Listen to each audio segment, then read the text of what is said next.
Hello and welcome to another episode of the All Things Considered CX podcast. I'm your host, Bob Azman, and welcome back for another episode. I'm pleased to have as our guest today, Ken Peterson from QuestionPro. And so I'd love to have Ken have you introduce yourself to our listeners. Ken, welcome to the podcast. Glad to have you here. Thank you, Bob. I'm Ken Peterson. I'm the president of customer experience at QuestionPro, survey software, and lead product development and marketing. Excellent. And we're going to get into QuestionPro a little bit later in the podcast and talk about some of the work that Ken and his team are doing. But first, Ken, our listeners always enjoy hearing about my guest's career path in customer experience because perhaps unlike other professions, we don't always kind of start out wanting to be in customer experience. Customer experience professionals sometimes just end up there or through a series of different happenings within our careers, find our niche. And so I'm curious as to what your background is, what your career path and journey have been that got you to do what you're doing today. Oh, mine was a winding career path. Most people find it hard to believe. And for those that have known me for many years, even, I went to college, attended university to become a high school mathematics teacher. Actually have a teaching license and thought that's where I was going to go because I was always enjoyed mathematics. Ended up taking a job with a retailer doing backroom operations, I'll call it. I was a spreadsheet king. I was doing labor forecasting, sales planning, inventory planning, things like that, and had these massive spreadsheets. I was just commiserating with someone who had, they had to add up like 64 different worksheets at a time, and mine were much more complex than that. So it was a friend that pulled me in, said he had an operational problem in market research. They were trying to distribute reports at a larger scale than they had ever done. And he pulled me in to help solve that problem. I thought I was going to be in it for 2 years. At that point, move across the country to Colorado. And that 2 years had turned into a 25-year career. I started with delivering those reports. And then end up building one of the, I'll never say the first, but one of those first websites that was delivering customer satisfaction results to clients way back in 1998. Pushing those results out as we were getting them. I can't say real time, but just about every 6 hours they were getting updates. And our biggest challenge was every 6 hours the website would crash because everyone was trying to see what their new results would be. That's an amazing background, Ken, and I'm smiling here because my undergraduate degree is elementary education, and I went into retail. Coincidentally, didn't teach, and so I knew when I met you, I liked you because we had similar backgrounds, Ken, with the education, but very interesting about how you just kind of end up in those things. So. Ken, what was it in the early stages? Because I remember what you're talking about in terms of the customer satisfaction surveys and the initial kind of push on those. What was it that intrigued you about that early work that you were doing that kept you in it, so to speak? And believe it or not, it wasn't. I sort of had this standard when I was working for that retailer. There was nothing about customer experience in the work I was doing. In fact, it was probably the antithesis of what customer experience was. What kept me intrigued early on, which may seem strange for people, were the challenges, the operational challenges that we were facing in getting information to the front line ultimately. And that was the challenge that engaged me and intrigued me and sort of kept me moving in that direction. It wasn't until later I actually sort of started looking at what I'll call the emotional and empathy side of the business, when I started tying those in together with how you can solve problems and include the emotional side of it. Did it become, it just became like, hey, this is eye-opening for me. And that was probably 5 years down the road, believe it or not. But I was completely intrigued by the problems we were trying to solve just to get information into people's hands, which was such a challenge. And then learning more and more, it was just, it became just a fascination for me that I couldn't just jump out of here. Mm-hmm. And Ken, when you reference the emotional and empathetic components, what I found is oftentimes when we're doing surveying work, we forget about those two components, yet there's such a huge impact on the customer's actual response that they give us. What did you find when you started pursuing those two key ingredients, if you will, in the surveying process? Well, I think there was definitely such a huge disconnect between what companies thought they were delivering and what customers were actually feeling they were receiving. And I think that's still the case today. I mean, I'm not saying that we've solved it. Maybe we've bridged the gap a little bit. But all too often, when we'd see a survey built, I'm sure you've seen this, hey, we're going to add this question because this department needs to know this, and we're going to add this question. Suddenly you have a huge list of questions, but you're not asking anything that is relevant to the customer. You're not asking like, what is so important to you that you can tell us? And I mean, I think that was part of the success behind metrics like NPS, where they said, oh, just one question, one open end, and you have everything you need. And what was great is half of it was just the customer saying what their needs were, but that still didn't stop people from adding the next question and the next question.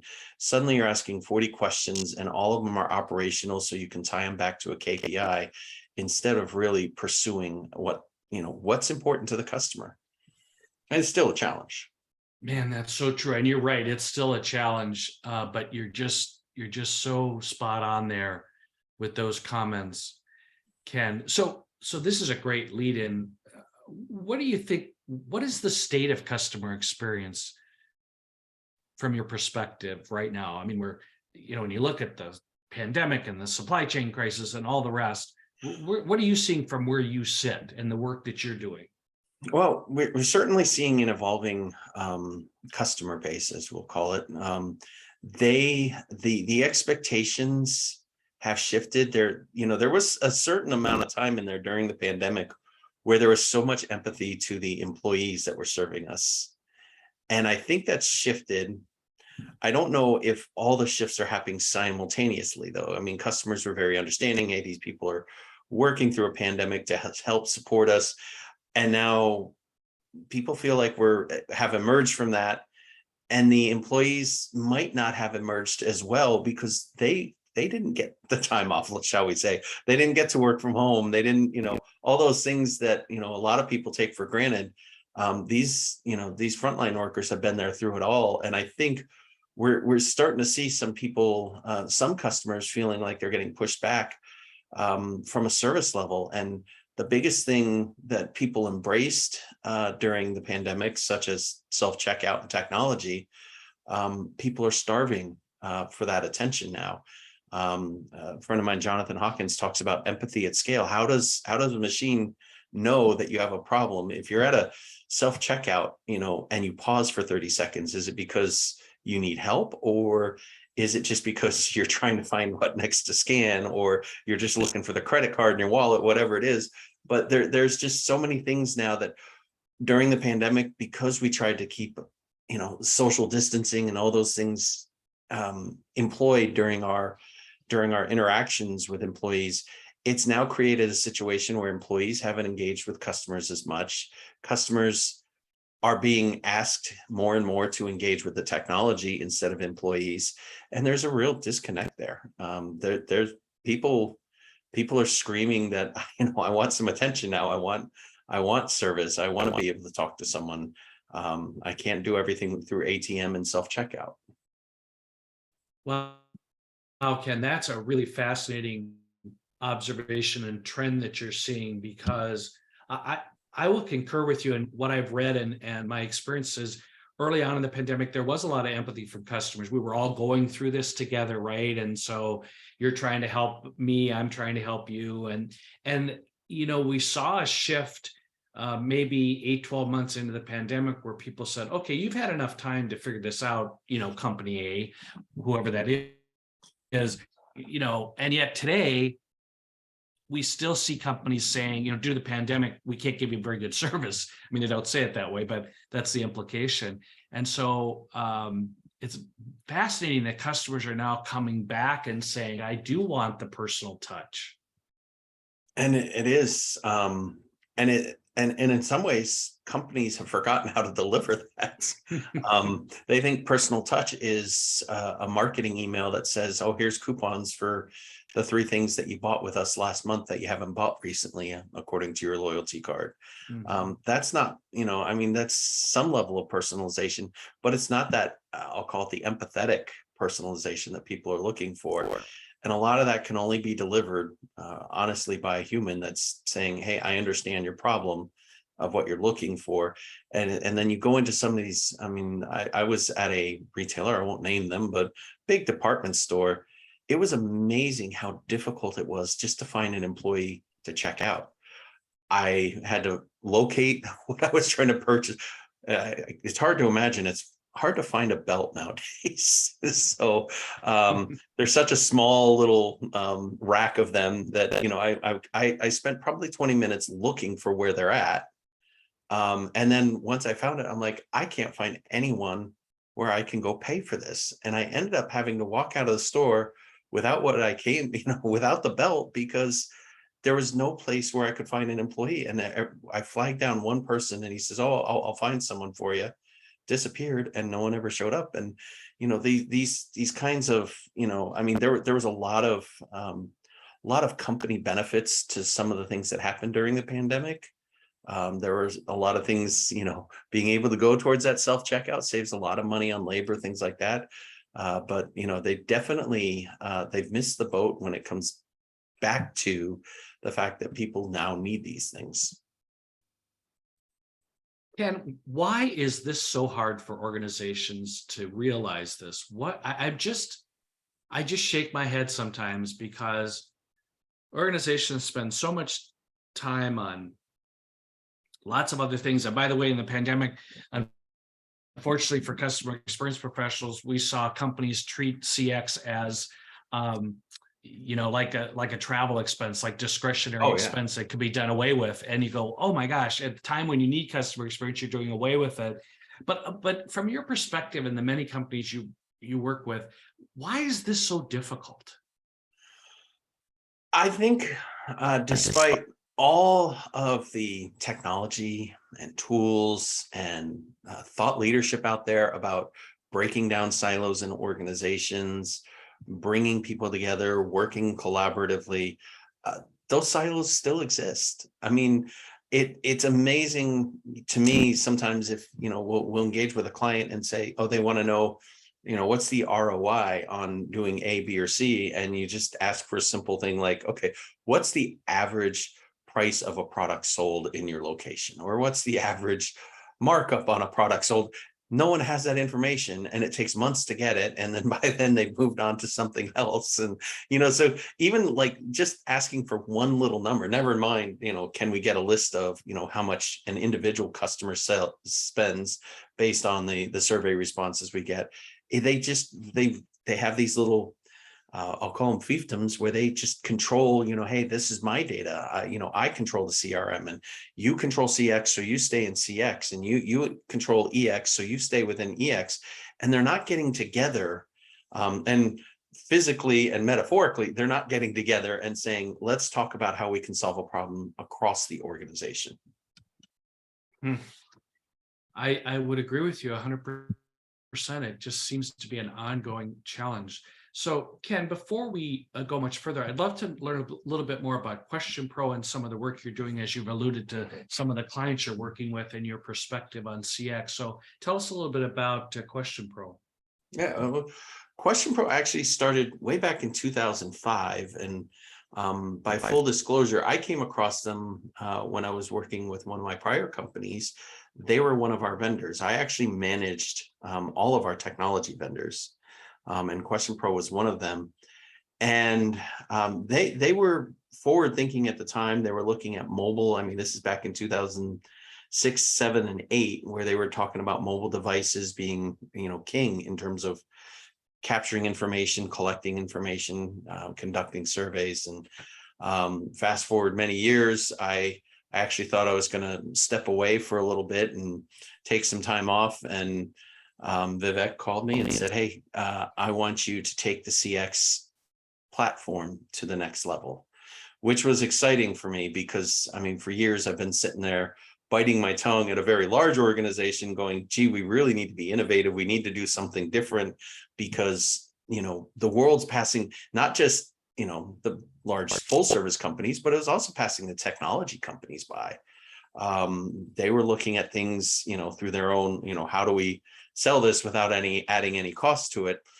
So it was exciting for me to be able to bring in, the ideas that I've been thinking about for 15 years and say, let's make this happen. So we started building out a customer experience platform that was based on things like making the surveys shorter. I always say my end goal is to get rid of surveys completely, knowing that it will never happen. It's like that asymptotic line that, it approaches zero, but hey, we're never going to quite hit it. So, it started, 2.5 years ago when I started, the first thing I did is add this root cause question to our NPS question. We call it NPS Plus. And it's just giving that customer that quick, I can tell you which area was bothering me the most or which area satisfied me the most.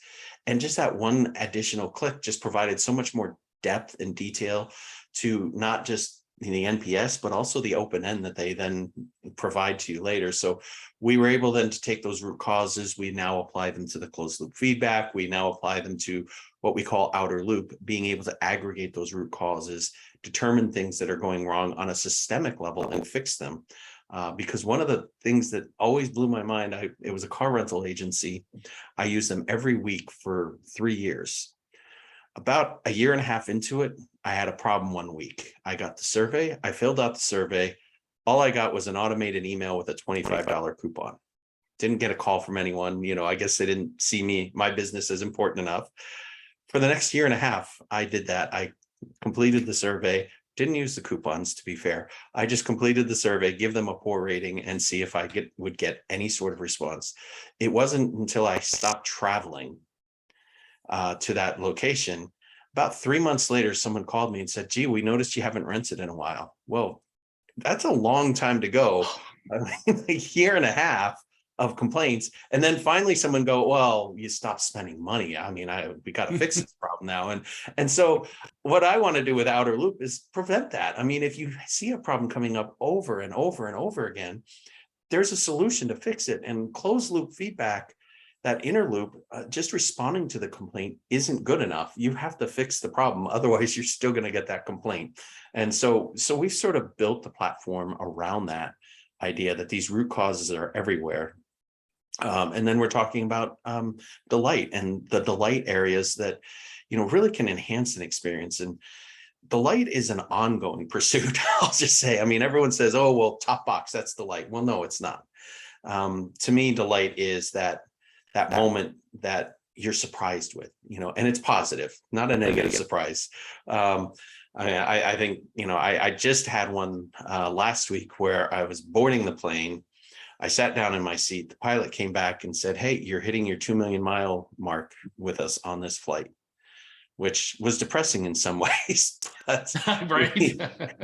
it was nice that they came back and acknowledged it. And then they said he wanted me to go up in the cockpit so he could get a picture because they were going to post it at the headquarters. And he was able to take a picture of me too. And I'm like, this is cool. It costs them nothing. They just let the pilot know the information. They enabled him to provide a better service to, one of their top customers. And so that was a moment of delight. If I got in the cockpit every flight, that wouldn't be a moment of delight in the future. It was this time. So delight is constantly improving. And I think so many companies miss out on that opportunity to say, oh, well, we're getting all 10s. That doesn't mean you're wowing someone. You might be getting all 10s because, hey, maybe you're delivering and you're delivering well on what you want, but eventually someone's going to come in and say, I can deliver this either better or faster, and you're going to lose customers as a result. So you constantly have to challenge yourself to delight your customers.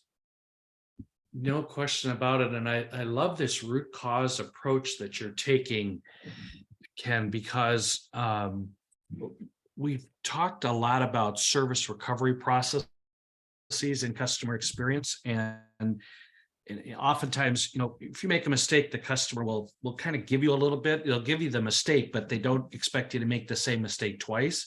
Exactly. And that really goes to root cause, because the company has to figure out what's going wrong here and to correct it. So to bring that into the surveying process is really, it's got to be a great tool for organizations that are using that. Yeah, absolutely. And it's like you said, I mean, the fixing the problem one time usually sits with that frontline manager. Fixing the systemic problem goes across the organization. It requires breaking down those silos. And Ken, to that point too, is we hear a lot about companies collecting a lot of data, customer information, customer surveys, NPS, satisfaction, you name it. They're collecting a lot of data and they're struggling with what to do with it. Have you encountered that with the organizations that you work with? Well, if we can ever get past okay, we have all this data first. Now, can we bring it together? Honestly, that's a huge. I was just speaking with a former colleague, a good friend of mine, who works very, very large software company, and he said same thing. He says, I have a position dedicated. He called it an enforcer. He likes hockey, so he called it an enforcer who has to go and knock on the doors of people and say, I need data so we can do this. But once you have that data, I think it can be overwhelming, and most people don't know where to look. And most people spend a lot of time. I've always said, when you're in a boardroom and suddenly the question comes up, is this statistically significant? You've already lost the argument on whatever you're arguing for. Because what you need to be looking for is something that, is causal, something that you can say, this has an effect on this, and it impacts our revenue or our profit in this way. And, if I remember early on in my career, when I was still with the retailer, being able to say like, hey, these, all I took was my inventories planning spreadsheet, and compared it against the manifests and said, listen, if you had done it this way, we'd have this much more product in stock. And it made a difference. I mean, it was millions of dollars of difference on a monthly basis in terms of revenue. And it was like, I never got the question like, well, is it statistically significant? Everyone looked at it and said, that makes sense. We know that if you don't have product in stock, that means customers aren't buying it. That means revenue is, you're missing out on revenue. So being able to take those common sense approaches, and knowing where there's a causal relationship, and introducing that into what I would call operational analytics, instead of, let's build this model where our NPS ties to these attributes, and we do a correlation against individual customer revenue and tie it back to lifetime value. And suddenly we have this model that's at the 95% confidence interval, but hey, that model breaks as soon as you introduce a new product or a new competitor into the mix. It's sort of like, the idea of taking operational analytics and combining them with survey data is not new. I just don't think people approach it with the mindset of, we've got to find something where we can fix a problem, as opposed to, hey, let's just run a factor analysis and narrow this down. And, we know the factor analysis says this. So these are the 3 key themes we have to fix. Well, that doesn't tell us what's the ROI, what we need to do to fix it, things like that. Ken, I just think you're spot on with your comments, and certainly from my perspective, and I bet my listeners as well are nodding their heads in agreement with what you're saying. Or in frustration because they know right, exactly. Or they're like, help me. Ken, this has been really a fascinating conversation. And I say this all the time because the time always goes so fast. But before I let you go, where are we headed with CX? What, if you had a crystal ball, where are we headed? What's it look like, the next couple of years out of where we're headed as a profession, but also in some of what your work that you're doing with your company. Well, and I mentioned a lot of the work that I'm doing in terms of the root cause and being able to get to those key issues of, what's causing delight and what's causing pain. So I think we'll see that evolve. I mean, we've seen a lot of things evolving, such as sentiment analysis, and honestly, when I look at all the tools out there, they're all almost equivalent, and they all have about a 55% success rate, as I'll call it, which is like a little better than flipping a coin. So yes, sentiment analysis helps give you more information, but what I think we're going to start seeing a lot more of these AI analytic tools getting in there, and I say hopefully bringing in operational data as well as the survey data, the emotional data, bring those together and say, hey, we're finding trends. And imagine the power of being able to have a machine give you 25 insights that you can then look at and go, this one's worth investigating more. And I think we're going to see that more and more in customer experience. And I think it will, my feeling is it will help that the service side of the customer experience, because then we'll be able to say, here's places where we're missing the empathy. Here's places where customers feel a gap in their service levels. And it's not because, if you look at some of the surveys that we have and you have 40 questions, if you were to analyze that in all the different ways with all the different cuts and all the different trends, imagine how many man hours that would take. But if you had a machine doing it, it can pop out and surface those insights pretty quickly and say, here's 5 things you need to focus on. And then we can take those 5 things, do a deeper analytics of it, and be able to say, this is how we can make a meaningful impact to clients. And I think, there was a long trend of everyone pushing everything, their CX programs and their marketing into automation platforms. And I think we're going to end up taking a step back going, sometimes you need human intervention. And I suspect that's where we'll be going in the near future. This has been excellent, Ken. If our listeners want to learn more, want to connect with you or QuestionPro, how's the best way for them to do that?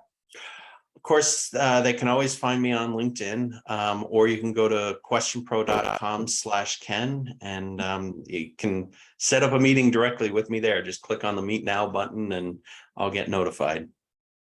Yeah, that's great. That's accessibility, right? Yes. And that's fantastic for our listeners to know that. And I do hope they take advantage of it, because I think it's a fascinating topic, and the work you're doing, both as a CX professional and with QuestionPro, sounds really intriguing to me. So thanks for joining us today, Ken. Yeah, thank you for the time, Bob. I appreciate it. This has been another episode of the All Things Considered CX podcast. I'm your host, Bob Azman. As always, if you've enjoyed this podcast, please share it with your listeners. And there are lots of podcasts as part of the CXFM radio network, so check that out. And our podcasts are also available on YouTube. And so until we speak again, I look forward to having you join me on my next podcast. Thank you, listeners.